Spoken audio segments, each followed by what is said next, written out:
Langsung saja untuk membahas hal ini kita sapa dua orang narasumber kami pagi ini, sang pemilik survei ya, Direktur Eksekutif Indikator Survei Indonesia. Ini ada Mas Burhanuddin Muhtadi dan juga bergabung di tempat yang terpisah ada Dr. Triyunis Miko juga ya, epidemiolog FKM UI. Saya ke Mas Burhanuddin Muhtadi nanti ya.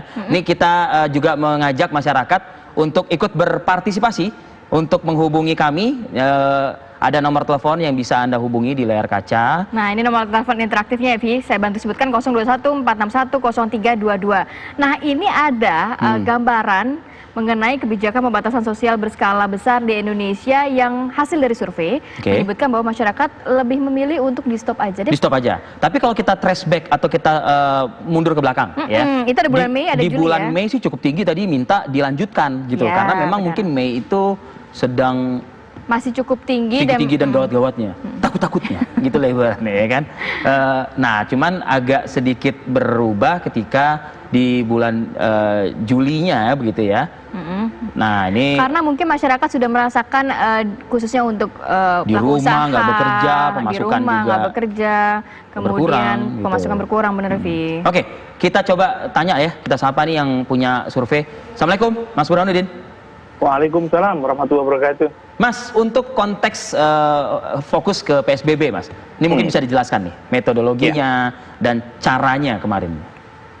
Ya, pertama soal metodologi ya, kami melakukan survei by phone terutama sejak pandemik.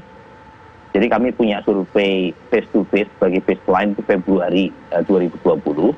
Waktu itu belum ada kasus positif corona meskipun indikasi sudah sangat terang benderang. Nah, setelah pandemi kami melakukan semacam modifikasi metodologi dengan cara mengumpulkan database responden yang pernah kami wawancarai face to face selama 2 tahun antara Maret 2018 sampai Maret 2020. Jadi total yang pernah kami wawancarai face to face yang tersebar secara acak di seluruh Indonesia selama rentang 2 tahun itu sebanyak 206.000 lebih. Nah, dari situ kita pilah yang punya nomor telepon, nomor kontak itu sebanyak 70%. Mungkin pertanyaannya adalah apakah 30% yang nggak punya telepon tidak terwakili? Tentu terwakili. Caranya kami melakukan proses pembobotan. Dan jangan lupa, ini adalah double sampling. Jadi kalau ahli statistik mengatakan survei yang pernah kita wawancarai secara tatap muka dengan teknik probability, kalau kita tanya lagi kemudian hari itu masih valid. Nah, pertanyaannya yang kemudian muncul, kenapa cuma 2 tahun? Terakhir yang kita rekap dari database, simple Mas. Orang Indonesia kalau kita tarik yang punya telepon 5 tahun yang lalu dari database umumnya nomor teleponnya udah ada. Nah, itu kira-kira ya. Jadi ada 1.200 responden yang terpilih secara acak. Nah, kemudian kami melakukan proses weighting terutama untuk variabel demografi yang kurang terlalu representatif dibandingkan kerangka sampling dari BPS. Nah, kemudian Anda bisa cek di situ dari sisi demografi. Jadi ini kurang, ini dalam arti gini ya, cukup valid untuk menggambarkan situasi atau keinginan masyarakat melalui survei tersebut. Sebentar, membantu kami, Kamarate. Contoh misalnya survei yang dilakukan by phone menjelang Pilpres, ya, misalnya oleh SMRC. Waktu itu mereka melakukan survei by phone sebelum Pilpres, 1 hari sebelum Pilpres, dan dibandingkan dengan data KPU hasilnya mirip ya. Jadi kami cukup punya kepercayaan diri, apalagi validasi sampel menunjukkan kedekatan antara populasi dengan sampel. Mas Burhan, mau bertanya juga Mas, PSBB ini kan memang tidak 34 provinsi ya, tidak juga 500 sekian kabupaten kota, kan gitu ya Mas ya. Nah, artinya kan 2 tahun itu dengan mereka yang pernah diajak survei juga ya kan, apakah mereka itu berada di wilayah yang diberlakukan PSBB Mas? Bagus pertanyaannya. Memang untuk 1.200 terakhir yang kami lakukan survei ini tidak semuanya mengalami PSBB, tetapi mereka terekspos oleh berita tentang PSBB. Nah, kami punya survei sama kawan saya, Arvi dari Harvard, Seth Rosenberg, sudah dimuat oleh sebuah jurnal, gitu ya. Kita bagi di survei bulan Mei itu antara wilayah PSBB awal, kita sebut sebagai early PSBB implementers, kemudian wilayah PSBB yang relatif lebih telat dilaksanakannya, late PSBB implementers, sama non itu yang tidak melakukan. Ada variasi di situ. Kalau kita berdasarkan pada survei bulan Mei ya, di wilayah yang non PSBB itu cenderung approval terhadap pemerintah pusat lebih tinggi. Tapi di wilayah yang ada PSBB-nya, apalagi yang early kayak Jakarta, itu approval terhadap pemerintah pusat dalam soal pelaksanaan dan penanganan COVID-19 itu sangat buruk. Nah, jadi memang ada variasi di situ. Kalau sekarang jeda 2 bulan itu kan dari Mei ke Juli ya. Apa mendasari masyarakat memang akhirnya ada perbedaan 15% kalau nggak salah ya. Keinginan untuk di stop PSBB ini dan mendorong perekonomian. Apa memang sudah di level jenuh masyarakat kita atau memang kebutuhan ekonominya sudah sangat tinggi? Kan ini ada wawancara kan Mas Burhan ya? Iya. Yang kedua Arfi, Kamaratih, yang menjadi masalah ya. Saya terus terang sedih juga ada perubahan opini yang terkesan gitu ya, mengorbankan aspek public health gitu. Ini kan perubahan yang tidak kecil implikasinya ya. Karena satu, di saat kita melakukan proses pelonggaran 2 bulan terakhir oleh pemerintah, kemudian justru kasus corona melejit tinggi, bahkan melampaui Cina. Kita sekarang menjadi pusat epidemik baru di Asia bagian timur dan tenggara. Nanti epidemiolog kita dari UI bisa menambahkan ya, lebih baik daripada saya. Tapi yang jelas, sepertinya ada batas survival yang dihadapi oleh publik ya, atau perubahan yang signifikan. Kita sampaikan juga di hasil rilis kemarin, signifikansi gap antara bulan Mei, Juni, dan antar kategori jawaban. Nilai kedugaannya itu tidak beririsan, artinya sangat signifikan perubahan ini. Dan kalau ditanya apa sebabnya, ya kalau di 3 bulan pertama mungkin masyarakat masih punya saving, punya tabungan. Nah, sekarang mungkin tabungannya sudah habis, pemerintah juga punya keterbatasan terkait dengan budget untuk bansos, itu pun juga realisasi anggarannya rendah, seperti yang dipersoalkan oleh Presiden ketika marah-marah depan Menteri. Jadi pada ujungnya nih ya, orang Inggris bilang, hunger can lead to anger. Jadi orang lapar bisa mengarah atau mendorong pada kemarahan. Itu terjadi. Jadi mereka mungkin tidak seperti kita ya, atau saya gitu ya, yang punya privilege untuk tetap stay at home tanpa harus keluar karena ada nalar saya jadi mengarah ke ini dong. Jangan-jangan yang menyampaikan pernyataan kepada survei Mas Burhan ini dilandasi faktor emosional dan tanpa memiliki nalar dan rasional lagi, begitu ya Mas? Bisa jadi. Jadi makanya publik ini perlu diedukasi. Jalan yang terbaik memang jalan tengah, Arfi. Jadi ekonomi bagaimanapun tetap harus dipulihkan karena dampaknya luar biasa besar ya. Tetapi saat yang sama kesehatan jangan dikorbankan. Jadi misalnya PSBB kalau misalnya mau dilonggarkan, tapi protokol kesehatan di-enforce dong benar-benar oleh pemerintah. Tadi Mas Burhan bilang publik nih ya, ini juga sudah ada masyarakat yang bergabung bersama kami. Sudah Dokter ada Miko, ditahan dulu Dokter Miko ya. Pak Robi di Karawang. Selamat pagi Pak Robi.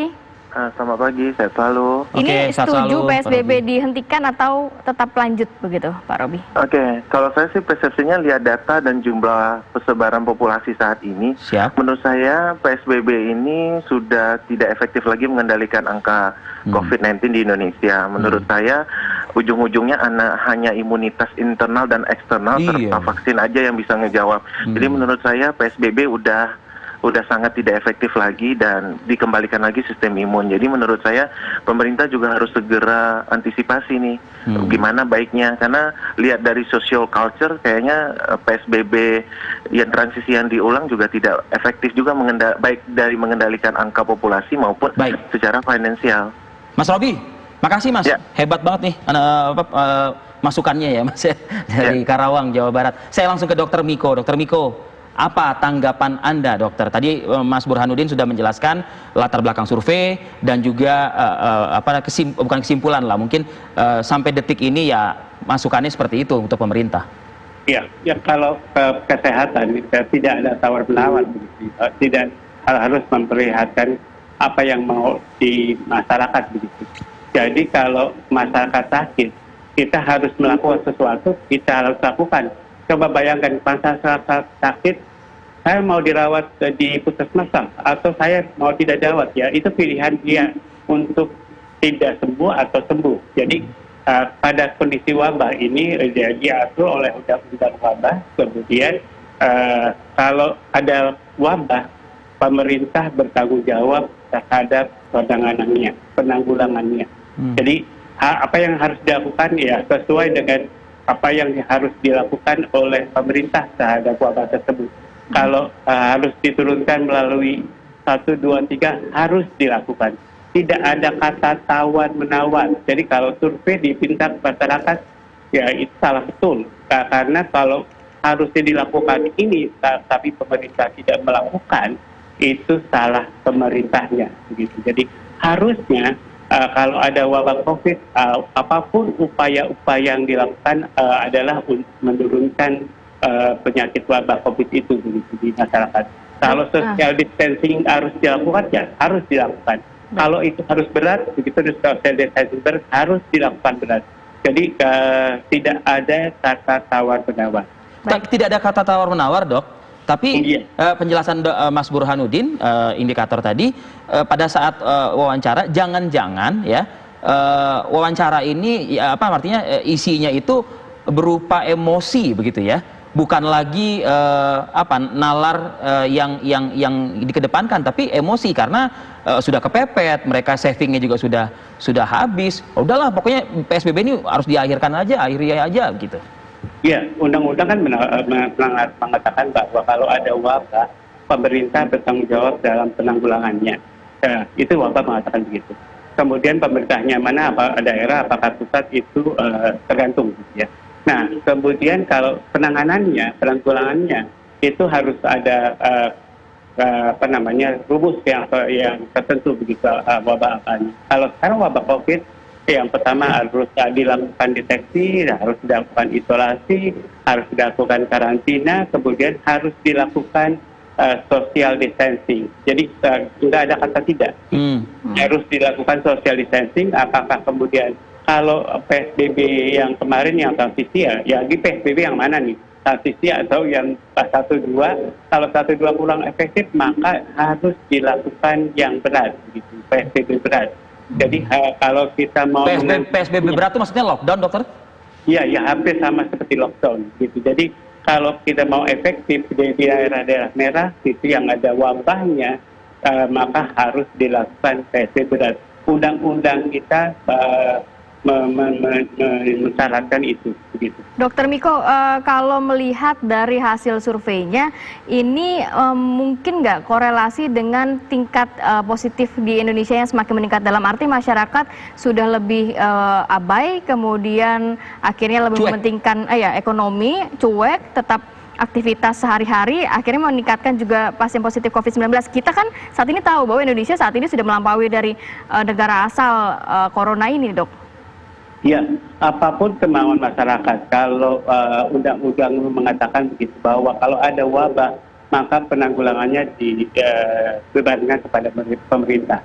Nah, kata-kata penanggulangannya ini harus dilakukan oleh pemerintah. Kalau pemerintah tidak melakukan dan wabah terus meningkat, itu salah pemerintahnya. Jadi kalau pemerintah mengikuti hasil survei, tidak melakukan upaya-upaya penanggulangannya, maka benar-benar pemerintah tidak melakukan upaya penanggulangannya, maka itu salah pemerintahnya. Oke. Saya ke Mas Burhan ya, tapi mungkin kita jeda dulu. Jeda dulu ya Mas Burhan, Mas Dr. Miko. Ada satu penelpon lagi ya? Ya, ada satu penelpon, ada Bapak Supriyadi dari Pekanbaru. Selamat pagi Pak, silakan. Selamat pagi Mbak, Mas Raffi. Iya, silakan Pak Supriyadi. Assalamualaikum Mas Raffi.